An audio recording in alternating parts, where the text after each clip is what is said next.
at the word American as we go into Webster's American Dictionary of the English Language, 1828 version. American.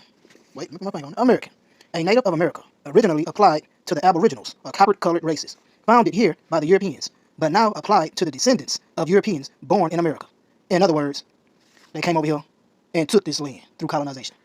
But as we can see again, it originally applied to the Aboriginals, or copper-colored races. Think about it.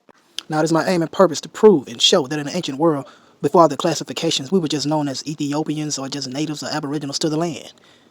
As I shall go into the book Anacaleptus by Godfrey Higgins, we shall see exactly what was stated. Now, going into the book Anacaleptus by Godfrey Higgins, it reads, when the various circumstances and testimonies which have been detailed are taken into consideration, there can be scarcely any doubt left on the mind of the reader that by the word Ethiopia, two different countries have been meant.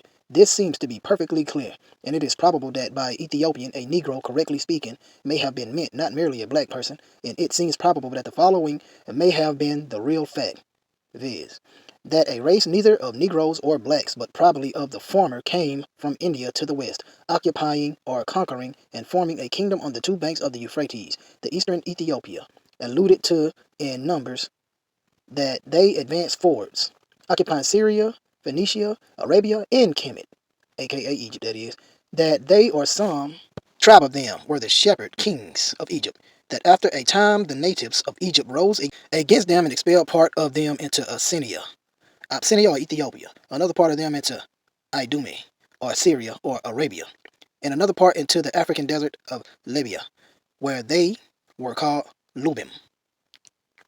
The time at which these people came to the west was certainly long previous before the exodus of the Israelites from Egypt. It continues. Herodotus says that there were two Ethiopian nations, one in India and the other in Egypt.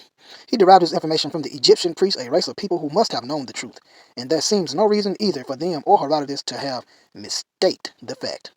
So now we should be able to clearly see that there's a distinguished difference between these two Ethiopians, one in India and one in what we call Africa today. Okay, one has coarse or kinky hair and the other one has straight hair.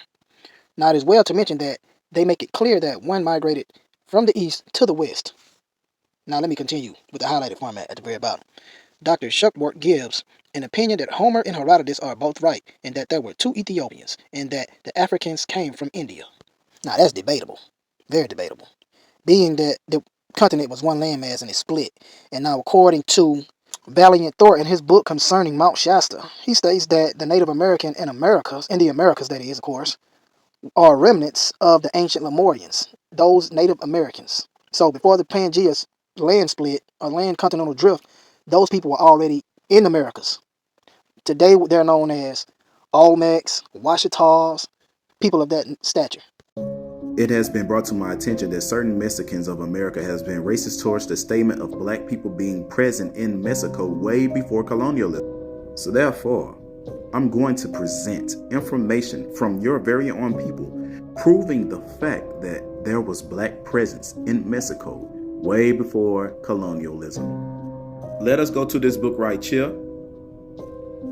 For the individuals that know Spanish, yes, read that very paragraph down there where the N word is highlighted blue. Now I'm going to read the translated version of it. The oldest inhabitant of Mexico, according to some, is the black man, and according to others, the Othami. The existence of black men and giants is a common belief in almost all the races of our soil.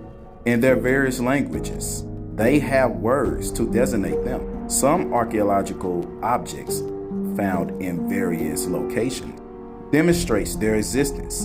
The most notable being the granite salt head found in Huepan and Teotihuacan. Little heads of the Ethiopian type and painted black abound. We have also found them in Michoacan, Oaxaca. Their almost total extinction at the time of the conquest and the memory of them coincide. And the oldest traditions lead us to believe that they were the primitive inhabitants of the Mexican land. You know my saying, it's knowledge over racism any day. The Dane Cherokee was specifically created to produce some people that we call reservation invaders, $5 Indians. This is who they was making their contracts with under the pretense that they was making the contracts with us.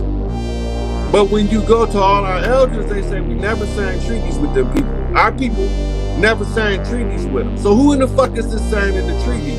It's the servants they brought because they fought wars against the Mongols and the Huns. Look at the people and it testify of itself. They fought wars with the Mongols, the Huns, and what we call as the Aryans or Arya-Vedic peoples, what we call Hindus.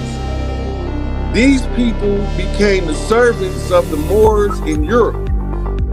As prisoners of war, they became part of the bounty that they won. And these were their servants, or as they call them. You were a freedman. So it didn't matter how much Indian blood you had. A what? A slave? Nah. The Negroes was free. You gotta understand something. I gotta unprogram you. Nieces and nephews all living at the house. When they turned our family dwellings into POW camps, they rebranded them as plantations. They stopped calling us so-called Indians and started calling us Negroes, blacks, and coloreds.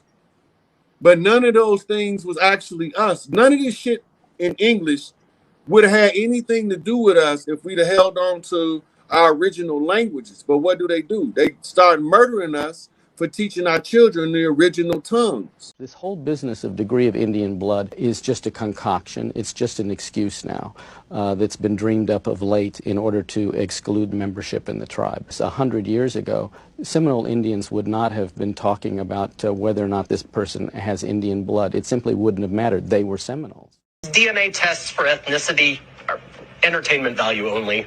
William Gilliland is a biology professor at DePaul. He says DNA kits can be great for connecting family members and finding relatives, but the science for ethnicity testing isn't as concrete. There's nothing that confident for ethnicity. There's no diagnostic nucleotide. You can say this person is from Europe, this person's from... The game is rigged.